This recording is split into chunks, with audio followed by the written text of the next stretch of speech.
Hello and welcome to the fourth in our video series on how to play Heroes of Might and Magic 3 the board game.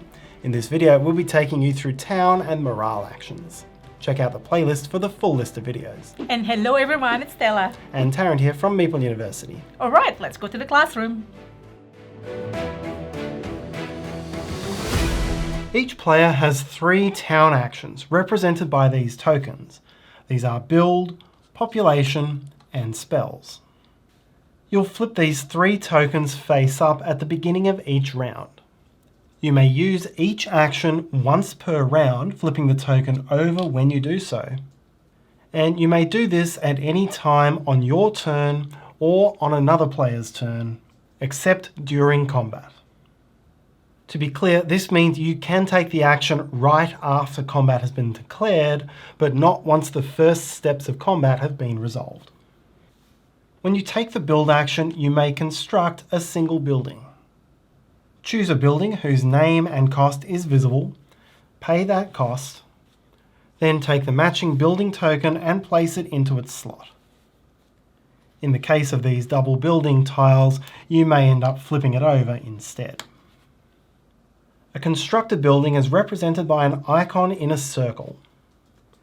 If it's a star, this represents a dwelling, and can be used to house combat units of the equivalent tier.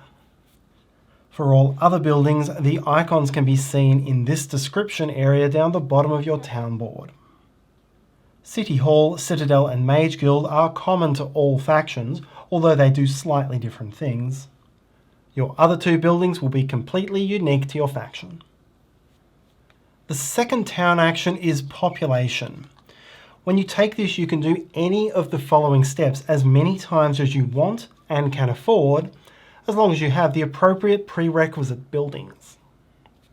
You may recruit new units, as long as you have the prerequisite dwelling which matches that tier of unit. Pay the recruitment cost shown in the bottom left of the card, and place it on its few side. You may reinforce a unit, which flips it over from its few side to its pack side. To reinforce, you must have built your citadel, and you pay the reinforcement cost shown in the bottom right-hand side of the card. A reinforced unit will have this holographic glow on that side of the card. Do note you're limited to a single card for each unit type, which will be either a few or a pack. Thirdly, for 10 gold, you may recruit your secondary hero. In setup, you will have chosen either your Hero of Might or your Hero of Magic as your main hero, and that's the hero whose mini will currently be on the board. When you recruit your secondary hero, take the other mini and place it into your town or into a settlement you control.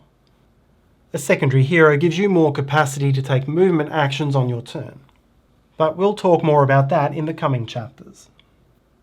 So, in summary, for your single population action, you may, in any combination as long as you can afford it, recruit or reinforce units, or recruit your secondary hero.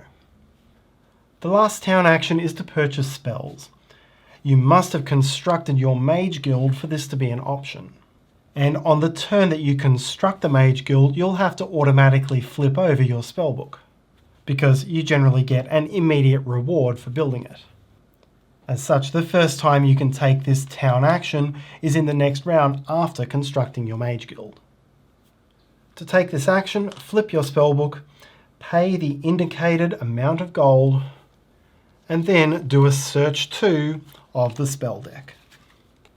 The remaining buildings have a variety of effects, mostly resolving either at the beginning of a round or during your turn.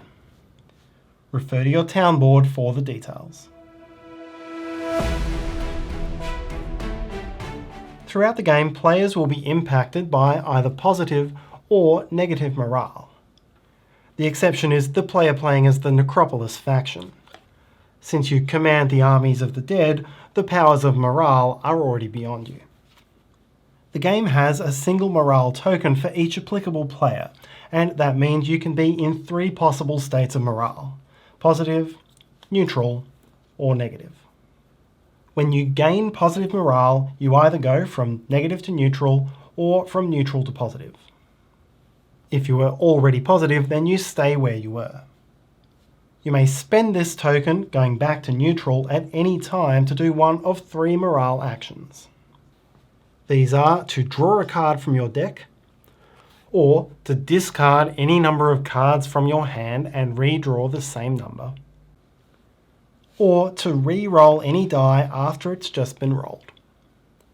If you gain negative morale, you either go from positive to neutral or neutral to negative. If your morale is already negative, then you must discard all cards from your hand and end your turn immediately. And that is town and morale actions in Heroes of Might and Magic 3 the board game. In our next chapter, we'll take you through player turns, including locations and secondary heroes. Thanks so much for watching. See you there.